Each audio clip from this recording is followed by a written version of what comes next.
एक राज्य में एक राजा शासन करता था। उसके पास ढेर सारी संपत्ति थी। नौकर चाकर दास दासी भी बहुत थे। परिवार काफ़ी बड़ा था। राजमहल के अंदर हाथी, घोड़ा, बाघ, भालू, हिरन, गैंडा आदि जीव जंतुओं का जखीरा था। वह राजा महाप्रतापी था।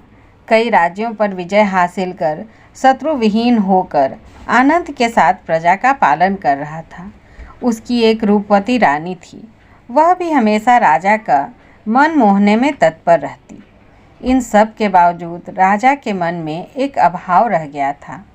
कारण था उसका इकलौता बेटा, जो रूपवान, वीर और निर्भीक था, पर विद्या बुद्धिहीन था। राजा बेटे की बात सोचकर दुखी हो जाता। उसके मन में निरंतर एक ही चिंता रहती कि वह अब उम्र के चौथे पड़ाव पर पहुंच चुका है और उसकी एकमात्र संतान मूर्ख है। ऐसे में राज्य का दायित्व किसे सौंपे? एक दिन बेटे को अपने पास बुलाकर राजा ने कहा, बेटा, तुम इस राज्य के राजकुमार हो और इसके भविष्य के राजा, पर तुम बुद्धिहीन हो। इस हालत में इतने बड़े राज्य का अधीश्वर होना मामूली बात नहीं है। तुम्हें आज से कुछ न कुछ विद्या हासिल करनी चाहिए। राजकुमार ने अपने पिता के बातों पर गौर किया तो लगा कि उनकी बात तो सही है। किसी भी विद्या को हासिल किए बिना वह राज्य का शासन करेगा कैसे? मन ही मन अपमानित महसूस करते हुए उसने निर्णय लिया कि यह राज्य छोड़कर वह चला जाएगा। जब तक राज्य शासन करने की विद्या में वह प्रवीण नहीं हो जाएगा, तब तक वापस नहीं लौटेगा। मन में ऐसा सोचकर एक दिन सुयोग समय पर रात के अंधेरे में अश्वशाला से घोड़ा लेकर राजकीय वेशभूषा में हाथ में तलवार लिए वह निकल पड़ा। सुबह जब राजमहल में सब जागे तो देखा राजकुमार नहीं है। चारों तरफ खलबली मच गई। राजा और रानी बेटे के घर छोड़कर चले जाने के गम में दुखी होकर दिन बिताने लगे। उधर घोड़े पर सरपट भागते भागते राजकुमार दूसरे एक राज्य में पहुंचा। वहां पहुंचकर घोड़े से उतरकर राजसी ठाट से सीधा दरबार की तरफ बढ़ा। सिंह द्वार पर पहुंचकर दरबान से राजा को खबर पहुंचाने के लिए कहा। दरबान ने जाकर राजा से कहा, महाराज, एक वीर युवक आपके दर्शन के इंतजार में है। राजा खुद चलकर आए और देखा तो लगा सच ही वीर युवक है कोई। सुंदर बलिष्ठ शरीर, तेजोदीप्त मुख, ठीक किसी राजकुमार की तरह। राजा ने उसके आने का कारण जानना चाहा। युवक ने उत्तर दिया, महाराज, मैं एक राजपुत्र हूँ। दुर्भाग्य से मैं कोई विद्या की साधना नहीं कर पाया। पिता मेरे हाथों राज्य का दायित्व सौंपेंगे या नहीं, इसे लेकर मैं चिंतित हूँ। इसलिए मैं कुछ दिन विदेश भ्रमण करके कुछ अनुभूति संग्रह करने की आस लिए घर से निकला हूँ। पूर्ण अभिज्ञता न होने तक अपने राज्य नहीं लौटूंगा। इसलिए इस दरबार में मुझे परिचारक के रूप में स्वीकार कीजिए। विवेकवान राजा ने आगंतुक राजपुत्र के स्पष्ट सभ्य व्यवहार और सरल स्वभाव से मुग्ध होकर उसे दरबान के पद पर नियुक्त किया। उसी दिन से राजकुमार वहां द्वारपाल के रूप में निष्ठा के साथ अपना कर्तव्य पालन करने लगा। उस राजा की एक बहुत सुंदर बेटी थी। राजा अपनी इस बेटी के लायक लड़का ढूंढ ढूंढ कर थक गए थे। जिस भी राज्य में दूतों को भेजा, सभी लौटकर राजकुमारी के लायक वर न मिलने की ही सूचना देते। राजा अब करें तो क्या? फिर एक दिन राजा ने तय किया कि राजा और राजकुमारों को निमंत्रित कर राजकुमारी का स्वयंवर रचाया जाए। आखिर में वही किया गया। विभिन्न राज्यों में निमंत्रण भेजा गया। एक निर्दिष्ट दिन वे सब वहां एकत्र होंगे और राजकुमारी उनमें से किसी एक का वरण करेगी। राजकुमारी 16-17 साल की युवती थी। हर समय उसकी दासियां आसपास रहकर उसकी पूरी देखभाल करती थी। फिर भी राजकुमारी का मन एक जीवन साथी की तलाश में था। अचानक एक दिन उसने द्वारपाल के रूप में काम करने वाले उस विदेशी राजकुमार को देख लिया। पहली नज़र में ही वह उसके प्रति आकर्षित हो गई। उस दरबान की चाल ढाल और तौर तरीके में एक राजकुमार के ठाठ के लक्षण का अनुमान उसे हो गया था। राजकुमारी ने अपनी परिचारिकाओं को उसका परिचय लाने का आदेश दिया। राजकुमारी के मन की बात जानकर परिचारिकाओं ने उस दरबान से उसका असली परिचय पूछा। राजकुमार ने अपना सही परिचय उन्हें दे दिया। अचानक क्यों उन्होंने उसका परिचय जानना चाहा। यह सोचकर राजकुमार ने इधर उधर नज़र फिराई तो उसकी नज़र ऊपर महल में उसकी तरफ ही चेहरा किए खड़ी राजकुमारी पर पड़ गई। उसका रंग सोने की तरह खरा था। गोल चांद की तरह चेहरे पर वह मध्यम मुस्कान कितनी सुंदर जच रही थी। राजकुमार बिना पलक झपकाए उसे निहारता रहा। उसी पल से राजकुमार और राजकुमारी एक दूसरे को चाहने लगे। दोनों के मन में बस एक ही चिंता थी कि कैसे एक दूसरे से विवाह करें। परिचारिकाओं ने जाकर राजकुमारी को द्वारपाल का असली परिचय बता दिया, जिसे सुनकर राजकुमारी के आनंद का ठिकाना न रहा। ठीक उसी समय राज्य के सारे जीव जंतुओं ने सुनसान जंगल में एक सभा का आयोजन किया। बाघ, भालू, सिंह, गैंडा, हिरन, सांभर, खरगोश, सियार, हाथी, बनबिलाव, भेड़िया आदि जंतु वहां उपस्थित थे। वे सब विचार करने लगे कि राजा ने इतनी सुंदर कन्या रत्नों को पाया है, पर उसके योग्य वह वर ढूंढने में असमर्थ है। आखिर में सबने मिलकर यही तय किया कि उस राजकुमारी से सिर्फ हाथी ही विवाह कर पाएगा और कोई नहीं। यह फैसला सुनकर हाथी मन ही मन खूब खुश हुआ। राजकुमारी से वह आसानी से शादी कर लेगा। भला किसकी किस्मत में ऐसा सुयोग आता है। उसके बाद उसने मन में काफ़ी विचार किया कि कैसे वह राजकुमारी से विवाह कर पाएगा। हाथी ने अपने घर लौटकर बाकी हाथियों को बुलाकर अलग से एक सभा की। उसी सभा में एक हाथी ने बहुत ही बुद्धिमानी भरा उपाय बताया। उसने कहा, भाइयों, राजकुमारी हर दिन सुबह अपनी सखियों के साथ राज उद्यान के तालाब में नहाने आती है और सूरज उगने से पहले वापस महल लौट जाती है। हम अगर उनके पहले वहां जाकर तालाब के अंदर घुसकर पत्थर समान बनकर खड़े रहेंगे तो राजकुमारी को आसानी से उठा ले आएंगे। इतना सुंदर प्रस्ताव सबके मन को भा गया। सबने मिलकर तय किया कि दूसरे दिन ही वह काम कर लिया जाए। दूसरे दिन राजा स्वयंवर सभा के आयोजन में व्यस्त थे। कई देशों के राजा राजमहल पहुंच चुके थे, इसलिए सखियां सुबह होने से काफ़ी पहले राजकुमारी को लेकर नहाने के लिए तालाब में गईं। तब तक सारे हाथी पानी के अंदर सूंड ऊपर और पीठ थोड़ी बाहर निकालकर खड़े थे। राजकुमारी और सखियों ने हाथियों के पीठ को पत्थर समझकर उसके ऊपर बैठकर नहा धोकर वापस लौटने लगी। सभी तालाब से बाहर निकल चुकी थीं, पर राजकुमारी को मुक्ता झाबा से शरीर मलते थोड़ी देर हो गई। उसी समय अचानक सारे हाथी पानी से उठकर दौड़ने लगे। राजकुमारी हाथी की पीठ से उतर नहीं पाई और इस तरह से हाथियों के साथ वह भी जंगल पहुंच गई।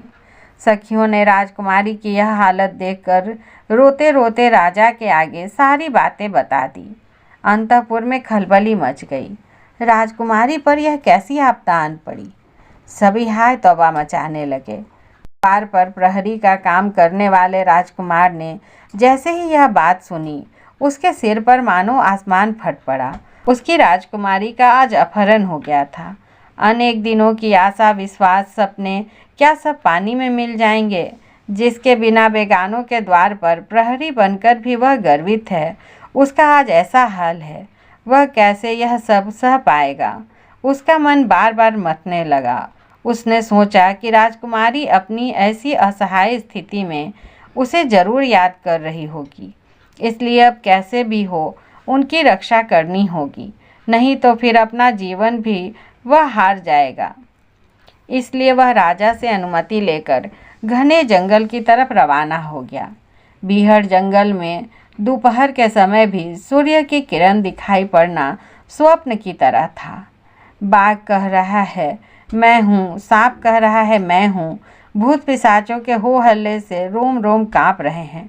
कमर में 12 हाथ की तलवार खोसकर खूब साहस के साथ अपने प्राण से भी प्यारी राजकुमारी की जीवन रक्षा करने के लिए राजकुमार आगे बढ़ने लगा। चलते चलते बहुत दूर आ जाने पर उसने देखा कि एक बहुत बड़ा सांप उसका रास्ता रोककर खड़ा है। जो भी है तो राजकुमार इतनी आसानी से कैसे डर जाएगा।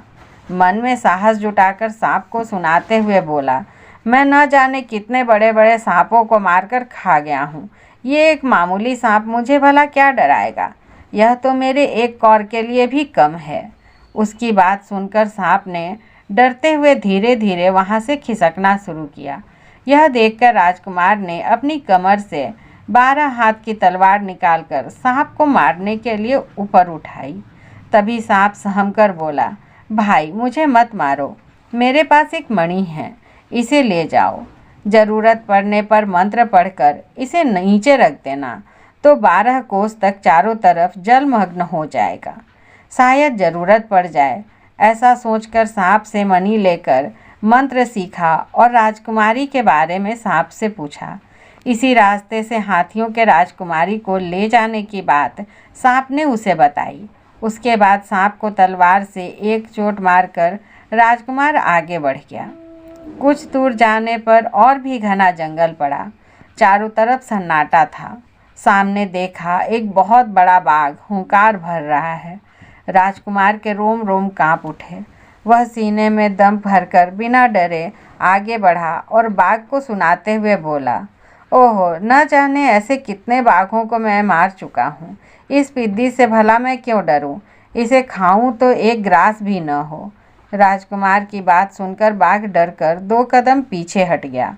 राजकुमार को तलवार निकालते देखकर बाघ बोला, भाई मुझे मत मारो, मुझे मारकर भला तुम्हें क्या लाभ मिलेगा। तुम्हें एक अनमोल चीज़ दे रहा हूँ, ये ले जाओ। इसे लेकर मंत्र पढ़कर नीचे रख दोगे तो 1 कोस चौड़ी और 1 कोस लंबी जगह पर बांस का एक कटीला जंगल खड़ा हो जाएगा।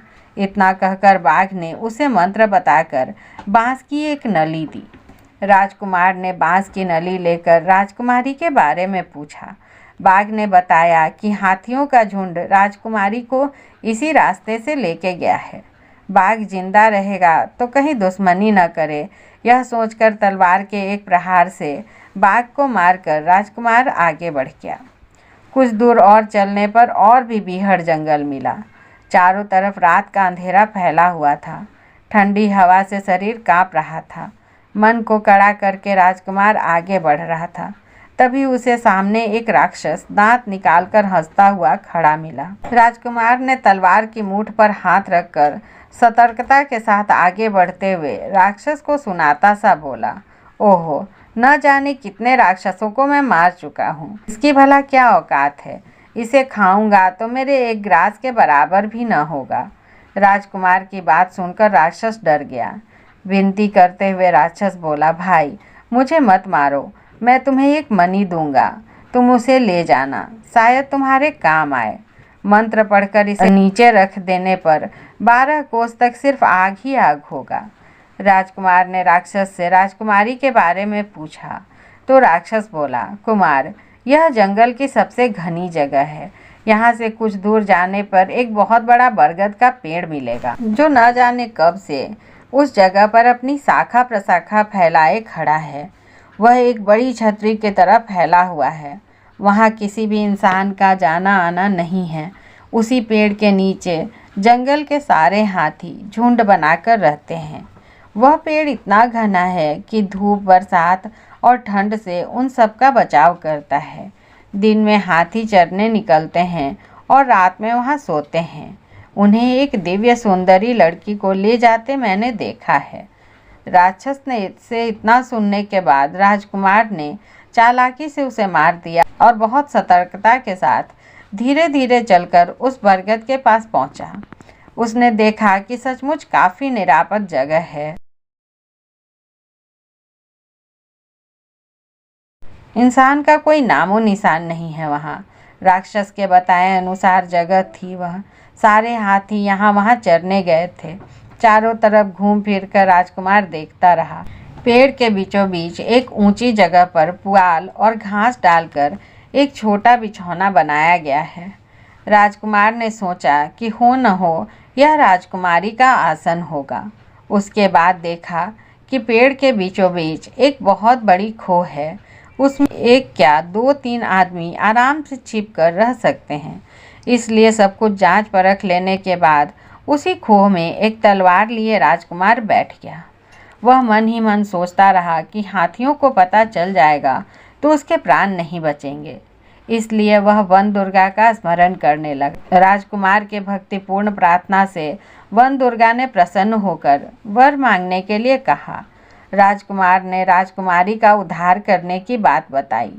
वन दुर्गा उसे अभयदान देते हुए बोली, आधी रात को राजकुमारी को लेकर वह हाथियों की पीठ पर भी चलकर चला जाएगा तो भी किसी को पता नहीं चलेगा। उस समय सारे हाथी मोह निद्रा में होंगे। इतना कहकर वन दुर्गा गायब हो गई। राजकुमार पेड़ की खोह में उसी तरह बैठा रहा। शाम घिर आई, फिर अंधेरा घिरने लगा। हाथी एक विराट झुंड बनाकर आ रहे थे। पेड़ के खोह के अंदर राजकुमार ने देखा, बीच में एक बड़े हाथी की पीठ पर राजकुमारी को बैठाकर बाकी हाथी उसे चारों तरफ घेर कर खड़े हैं। हाथियों ने पेड़ के नीचे बनाए गए बिछौने पर राजकुमारी को बिठा दिया और पेड़ के चारों तरफ बैठकर वे आराम करने लगे। सबसे बड़ा हाथी राजकुमारी के सिर पर अपनी सूंड रखकर लेट गया। सारे हाथी राजकुमारी की इसी तरह हर दिन रखवाली करते थे। राजकुमार ने पेड़ की खोह में से धीमे आवाज में राजकुमारी को आवाज़ दी ताकि हाथियों को सुनाई न पड़े। राजकुमारी ने थोड़ा सा घूमकर देखा तो अचानक खोह के अंदर दरबान की नौकरी करने वाले राजकुमार को बैठा देखा। उसे वहां देखकर राजकुमारी के विस्मय का ठिकाना ना रहा। उसके मन में थोड़ा साहस उपजा। लेकिन वह यह सोचकर दुखी हो गई कि अगर किसी तरह हाथियों को पता चल जाए तो वे राजकुमार को जरूर मार देंगे। राजकुमार ने उसे आश्वस्त किया और वन दुर्गा के वरदान के बारे में भी बताया। फिर उसने राजकुमारी से हाथियों के सोने का समय जानना चाहा। तब राजकुमारी बोली, ये जो हाथी अपना सूंड उसके सिर पर रखकर लेटा है, जब सूंड अपने आप नीचे हो जाएगी तभी जानना हाथी सो गए। राजकुमार हाथियों के सो जाने का इंतजार करता रहा। राजकुमारी बहुत ही व्याकुल होकर राजकुमार से बोली, हे राजकुमार, मुझे तो हाथी यहाँ ले आए। मैं खुद ऐसी विपदा में पड़ गई हूँ, जीऊँगी या नहीं जानती। ऐसे में तुम यहाँ क्यों आ गए हो? तुम चले जाओ। मैं मर जाऊँ पर तुम जिंदा रहो। तुम्हें बहुत सारी राजकुमारियाँ मिलेगी। मेरे लिए भला तुम अपनी जान क्यों दो? राजकुमारी की बात सुनकर राजकुमार की आंखें छलछला आई। उसने कहा, मैं तुम्हारा यहाँ से जरूर उद्धार करूँगा, नहीं तो मैं अपना जीवन गंवा देने के लिए भी राजी हूँ। ठीक आधी रात को सारे हाथी सो गए।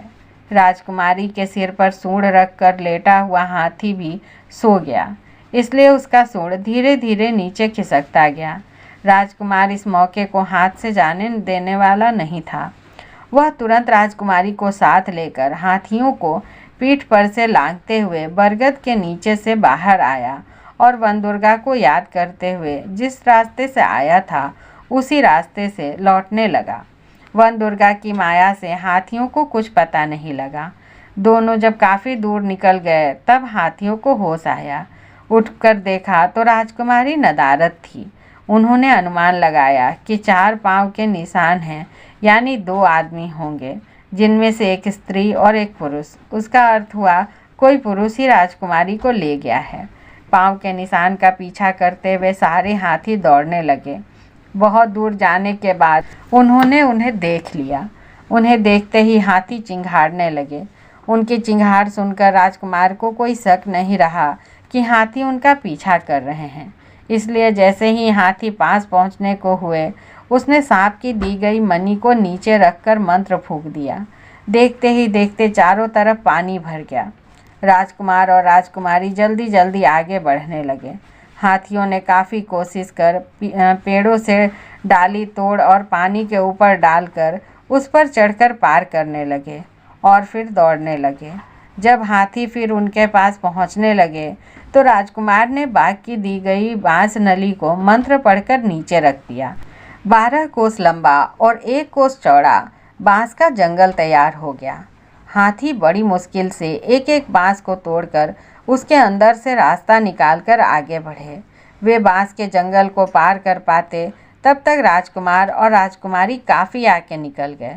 फिर जब राजकुमार ने देखा कि हाथी तो उनका पीछा छोड़ने वाले नहीं हैं और वे फिर पास आने लगे हैं, तो राक्षस की मणि को मंत्र पढ़कर नीचे रख दिया।